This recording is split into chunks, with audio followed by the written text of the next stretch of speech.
If you're a regular of the channel, you'll know how much I love the Aygo, but what I do recognise is that it's not for everyone, and with that said, you might not want to buy this car if you want something that has a bit of luxury about it. My first impressions of the Aygo Mark II were good from the offset, with its playful looks and youthful, more modern design, but after living with it for 3 months, you do start to see and feel how it's been made to a budget. The first place you'll see this and experience it is with the doors as you open and close them. They are the tiniest sounding things you're likely to hear. The front doors are a bit more padded than the rear ones, but you will definitely notice how lacking in substance they are, and it's even more apparent if you come from an older, more luxurious car like I did. Gone is the sound of the substantial weight and quality of the doors closing, and instead it's replaced with this.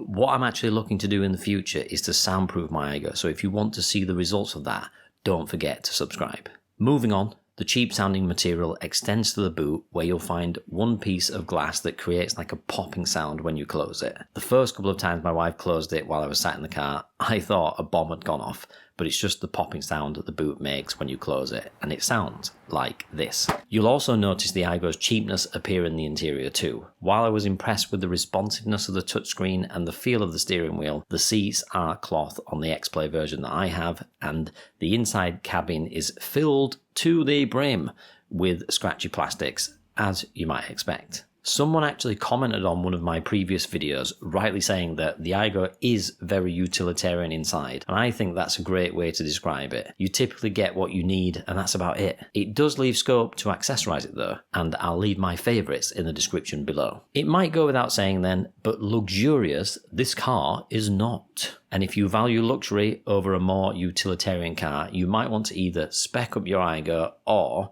have a look at something else. I've mentioned this in a previous video, but the Aygo's lack of power will be a real turn-off for some. Getting around town and going about your day-to-day drive is fine, but if you want a bit of excitement out of your car, the Aygo just isn't going to do it for you. The Aygo's almost like the plain biscuit of the car world. It will scratch that biscuit itch, but as soon as you look in the biscuit tin and see a chocolate biscuit, you'll wonder why you ever tolerated a plain biscuit to begin with. Sure, the Aygo can overtake and move through the gears, but it isn't going to do it with any passion or pace, so don't think it's going to be a car of instant revs and exciting rides, because it isn't. What it does do though is be a damn good, reliable, solid car. It's just not an exciting one. You might have noticed that I've skipped over space here, and that's because if you're likely looking at buying an Aygo, you will already be quite well aware that you aren't going to be buying one because of its spaciousness. While you can fit quite a bit in it, it's not exactly the lead candidate for a family of 4. It really does work for our small family of 3 though.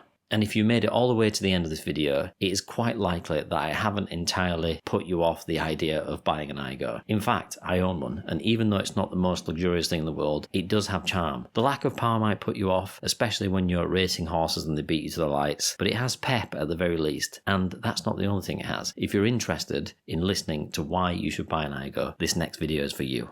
See you there.